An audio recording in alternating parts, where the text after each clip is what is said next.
Hello students, ये हमारा जो केमिस्ट्री का चैप्टर है केमिकल रिएक्शंस एंड इक्वेशंस, ये उसका सेकंड वीडियो है। तो फर्स्ट वीडियो में हमने केमिकल इक्वेशंस के बारे में पढ़ा था और how to balance a chemical equation. आज के वीडियो में हम केमिकल रिएक्शंस के बारे में डिस्कस करेंगे, उनके अलग अलग types and the reactions which we observe in everyday life. तो चलिए शुरू करते हैं। तो सबसे पहले हम टाइप्स ऑफ रिएक्शंस देख लेते हैं। जैसा कि हमने पढ़ा था, chemical reaction is occurs when a chemical change takes place, और इसको हम एक केमिकल इक्वेशन से रिप्रेजेंट करते हैं। तो सबसे पहले हम पढ़ेंगे कॉम्बिनेशन रिएक्शन के बारे में, decomposition reaction, displacement reaction, double displacement reaction and oxidation and reduction reactions. जब ऑक्सीडेशन और रिडक्शन रिएक्शन साथ में होता है तब हम उसको रिडॉक्स रिएक्शन बोलते हैं। तो ये बेसिकली हमारे 5 टाइप्स है जो हम पढ़ेंगे। तो सबसे पहले कॉम्बिनेशन रिएक्शन से स्टार्ट करते हैं। तो बेसिकली जैसा कि ये नाम सजेस्ट कर रहा है, जब भी 2 या 2 से ज़्यादा रिएक्टेंट्स कंबाइन होते हैं और एक सिंगल प्रोडक्ट फॉर्म होता है, उसको हमें कॉम्बिनेशन रिएक्शन बोलते हैं। And combination reactions are generally accompanied with the release of heat. मतलब ऐसे रिएक्शंस में जनरली हीट रिलीज होएगी, जो रिएक्शन का टेम्परेचर है वो राइज करेगा। तो ये भी एक इंडिकेटर है कि एक कॉम्बिनेशन रिएक्शन हुआ है। और ऐसे रिएक्शंस जिसमें हीट प्रोड्यूस होती है हम उन्हें एक्सोथर्मिक रिएक्शन बोलते हैं। तो इसके कुछ एग्जांपल्स देख लेते हैं। तो हमारा पहला एग्जांपल है कैल्शियम ऑक्साइड को जब हम वाटर में डालते हैं तब हमें कैल्शियम हाइड्रोक्साइड मिलता है। तो इनिशियली हमारे पास 2 रिएक्टेंट्स थे और हमको सिर्फ एक प्रोडक्ट मिला, तो ये कॉम्बिनेशन रिएक्शन है। सिमिलरली जब हम कार्बन को ऑक्सीजन में बर्न करते हैं तो कार्बन डाइऑक्साइड प्रोड्यूस होती है। अगेन 2 रिएक्टेंट से हमको एक सिंगल प्रोडक्ट मिला, तो ये भी एक कॉम्बिनेशन रिएक्शन है। एंड हाइड्रोजन को जब हम ऑक्सीजन के प्रेजेंस में बर्न करते हैं तो हमें वाटर मिलता है। And this again same pattern, 2 reactants single product, तो कॉम्बिनेशन रिएक्शन। नेक्स्ट हम बात करेंगे डिकम्पोजिशन रिएक्शंस की। ये बेसिकली कॉम्बिनेशन रिएक्शन का एग्जैक्ट ऑपोजिट है। इस कॉम्बिनेशन रिएक्शन में 2 रिएक्टेंट्स कंबाइन होकर हमको एक प्रोडक्ट मिल रहा था। इस केस में हमारा एक रिएक्टेंट ब्रेक डाउन होएगा 2 या ज़्यादा प्रोडक्ट्स में, और कॉम्बिनेशन रिएक्शन में हीट प्रोड्यूस हो रही थी, इसमें हमको हीट रिक्वायर होती है ये रिएक्शन कैरी फॉरवर्ड करने के लिए। तो बेसिकली हम एनर्जी हीट, लाइट या इलेक्ट्रिसिटी के फॉर्म में सप्लाई कर सकते हैं रिएक्टेंट्स को। और ऐसे रिएक्शंस जिसमें एनर्जी रिक्वायर्ड होती है उन्हें हम एंडोथर्मिक रिएक्शंस भी बोलते हैं। तो सपोज ये हमारा एग्जांपल है, आयन सल्फेट को जब हम हीट करते हैं तो उससे हमें आयन ऑक्साइड, सल्फर डाइऑक्साइड और ऑक्सीजन गैस मिलती है। तो यहाँ पे हम हीट के फॉर्म में एनर्जी सप्लाई कर रहे हैं, जिसकी हेल्प से ये आयन सल्फेट ब्रेक डाउन होता है। एंड नेक्स्ट हम कैल्शियम कार्बोनेट को जब हीट करते हैं तो calcium oxide and carbon dioxide gas generate होती है। So again this is an example of heat, where heat is required for the decomposition reaction. इस बेसिस पे कि हीट एनर्जी कौन से फॉर्म में रिक्वायर हो रही है, इस पे भी हमारे डिकम्पोजिशन रिएक्शन के भी टाइप्स है। तो सबसे पहले थर्मल डिकम्पोजिशन, इसमें basically energy will be in the form of heat. तो इसका एक बहुत अच्छा एग्जांपल है लेड नाइट्रेट को जब हम हीट करते हैं तो हमें लेड ऑक्साइड, नाइट्रोजन ऑक्साइड और ऑक्सीजन गैस मिलती है। फिर हम इलेक्ट्रोलाइटिक डिकम्पोजिशन पढ़ते हैं। इलेक्ट्रोलाइटिक जैसा कि वर्ड सजेस्ट करता है, इलेक्ट्रो मतलब इलेक्ट्रिसिटी, तो बेसिकली इसमें इलेक्ट्रिसिटी के फॉर्म में हीट रिक्वायर होती है। तो इसका एक बहुत अच्छा एग्जांपल है वाटर के थ्रू जब हम इलेक्ट्रिसिटी पास करते हैं तब वो स्प्लिट हो जाता है और हमें हाइड्रोजन और ऑक्सीजन मिलता है। And photo decomposition, photo means light, so basically इस रिएक्शन में energy is required in the form of light. And silver chloride को जब हम सनलाइट में रखते हैं तो हमें सिल्वर और क्लोरीन गैस मिलती है। ये रिएक्शन फोटोग्राफी के लिए यूज़ होता है, डिजिटल फोटोग्राफी नहीं। जब पहले के टाइम में डिजिटल कैमरास नहीं थे, जब फ़ोटोज़ डेवलप करवानी पड़ती थी, तो हम उसमें सिल्वर क्लोराइड का सोल्यूशन यूज़ करते हैं, और उसको जब हम सनलाइट में प्लेस करते हैं तो उसमें से सिल्वर फॉर्म होता है, जिससे कि वो फ़ोटो डेवलप हो जाती है। इस पे कभी कभी 1 मार्क का क्वेश्चन आता है कि फोटोग्राफी के लिए कौन से रिएक्शंस यूज़ होते हैं, तो उसका आंसर ये है, सिल्वर क्लोराइड का डिकम्पोजिशन रिएक्शन। एंड नेक्स्ट हम डिस्प्लेसमेंट रिएक्शन की बात करेंगे। डिस्प्लेसमेंट रिएक्शन में बेसिकली एक ज़्यादा रिएक्टिव एलिमेंट एक लेस रिएक्टिव एलिमेंट को रिप्लेस कर देता है। तो इसके लिए आपको ये रिएक्टिविटी ऑर्डर ज़रूर याद होना चाहिए। इसके लिए मैं आपको आगे के वीडियोस में एक शॉर्टकट भी बताऊंगा ये याद रखने का, जब ये एक्चुअली ज़्यादा रिक्वायर्ड होएगा आपके सिलेबस के लिए। तो इस चैप्टर के लिए आपको ये ऑर्डर याद होना चाहिए। तो सबसे पहले पोटाशियम हाईली रिएक्टिव है and platinum is the least reactive, और sodium, calcium, magnesium, aluminium, zinc, iron, lead, copper, Hg stands for mercury, Ag silver, Au for gold. तो बेसिकली जैसे कि हम एक एग्जांपल देख लेते हैं, iron plus copper sulphate forms iron sulphate plus copper. तो बेसिकली अगर आप रिएक्टिविटी देखें तो आयरन यहाँ पे है और कॉपर उससे पीछे है, तो basically iron can displace copper from it solution. Similarly zinc और कॉपर का, जिंक आयरन से भी ज़्यादा रिएक्टिव है, तो अगर आयरन कॉपर को कर सकता है डिस्प्लेस, तो जिंक भी कर ही सकता है डिस्प्लेस कॉपर को। एंड एक और एग्जांपल है हमारा lead and copper chloride. Again क्योंकि लेड ज़्यादा रिएक्टिव है कॉपर से, वो उसको डिस्प्लेस करेगा। अगर आपको कभी भी क्वेश्चन में ऐसा दिया जाता है कि सपोज कॉपर सल्फेट, क्या सिल्वर कॉपर सल्फेट में से कॉपर को डिस्प्लेस करेगा, तो ये पॉसिबल नहीं है, क्योंकि सिल्वर कॉपर से लेस रिएक्टिव है and copper is highly reactive as compared to silver. तो इसलिए सिल्वर डिस्प्लेस नहीं करेगा कॉपर को। तो क्वेश्चन के आंसर में आप लिखोगे कि reaction does not take place as silver is less reactive than copper. And अब नेक्स्ट डबल डिस्प्लेसमेंट, ये ऑलमोस्ट थोड़ा सा सिमिलर है डिस्प्लेसमेंट रिएक्शन के। बेसिकली इसमें 2 सॉल्ट सोल्यूशन होते हैं एंड जब हम दोनों को मिक्स करते हैं तो दोनों के आयंस एक्सचेंज हो जाते हैं, और जो फाइनली जो 2 अलग सॉल्ट बनते हैं हमारे, उसमें से एक जनरली सॉल्युबल होता है और एक इनसॉल्युबल होता है। तो जो इनसॉल्युबल होता है वो as a precipitate settle down होता है। प्रेसिपिटेट एक जनरली एक सॉलिड होता है,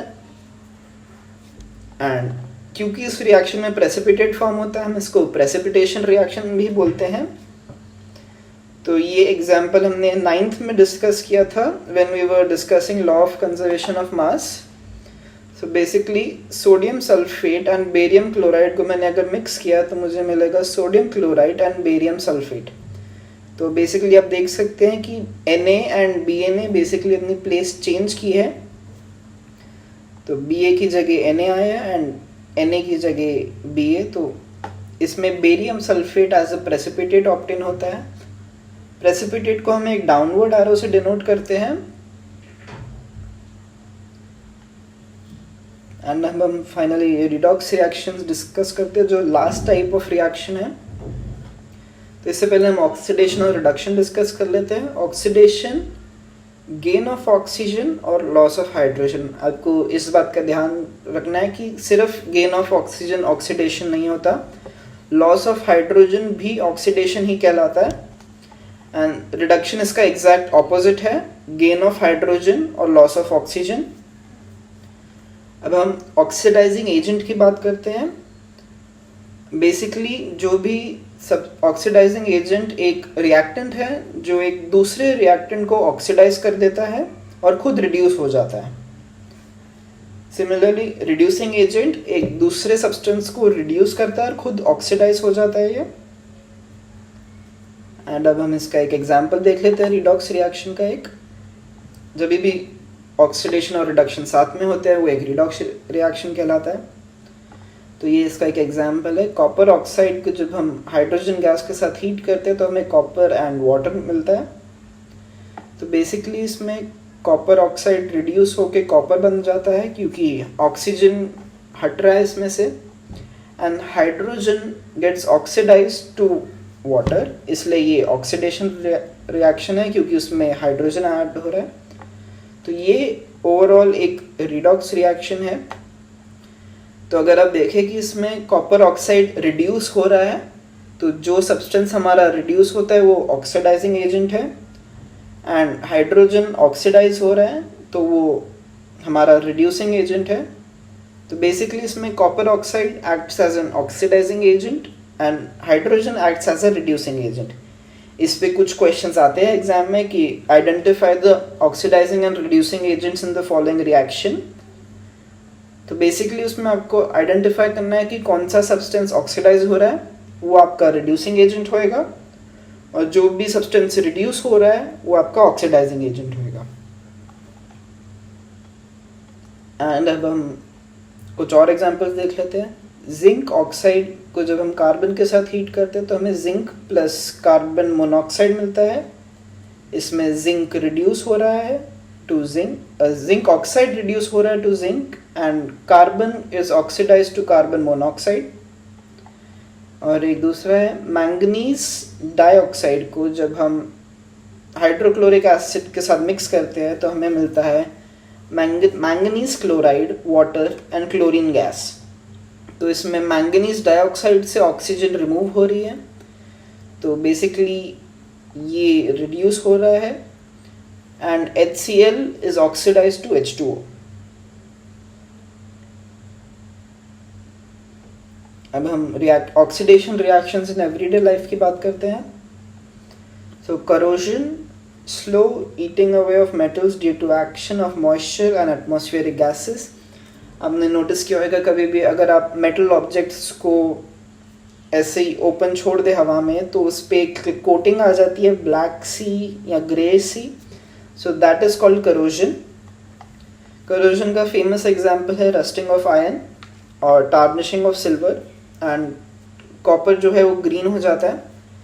तो अगर आप पुराने स्क्रूज देखें आयरन के तो उस पर एक रेडिश लेयर होगी, दैट इज रस्ट। अगर आपने कभी भी अपने घर में कोई सिल्वर कॉइन देखा होगा या सिल्वर की चेन देखी होगी अपने पेरेंट्स की, तो वो उस पर ओवर टाइम एक ब्लैकिश लेयर आ जाती है, सो that is called tarnishing. And अगर आपके पास कोई कॉपर का पैन है या कॉपर के बर्तन है तो आपने देखा होगा कि वो ओवर टाइम उस पर ग्रीन लेयर आ जाती है, सो वो भी करोजन का एग्जाम्पल है।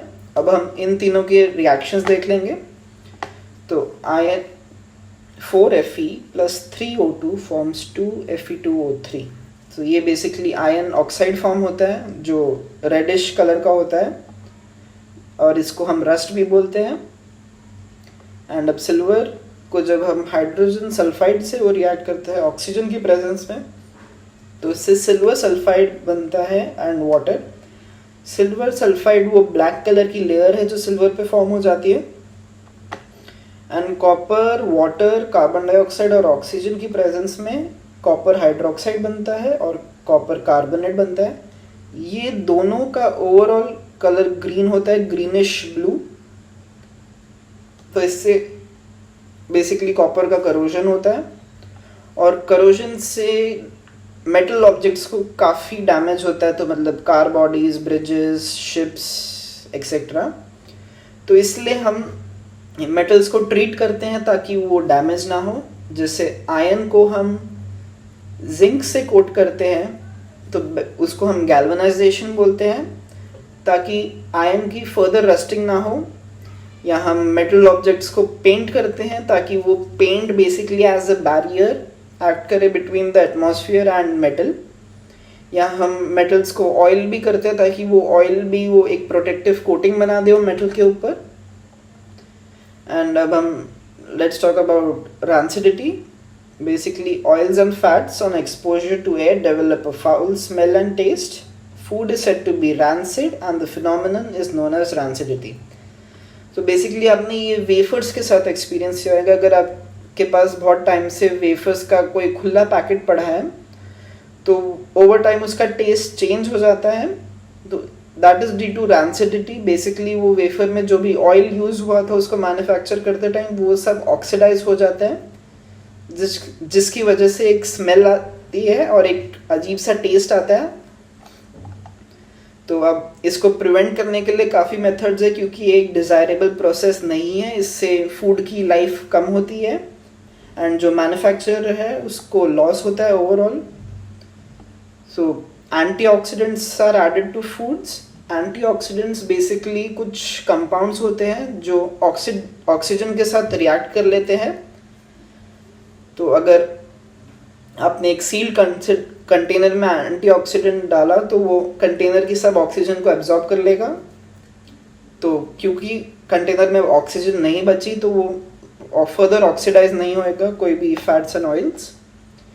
और अगर हम एयर टाइट कंटेनर यूज़ करें तो ऑक्सीडेशन का रेट स्लो हो जाता है, पर वो स्टॉप नहीं होता, क्योंकि एयर टाइट कंटेनर्स में भी थोड़ी सी एयर लीक होती है। एंड जो चिप्स मैन्युफैक्चरर्स होते हैं वो बैग्स वेफर्स के बैग्स में नाइट्रोजन ऐड करते हैं ताकि चिप्स ऑक्सीडाइज ना हो।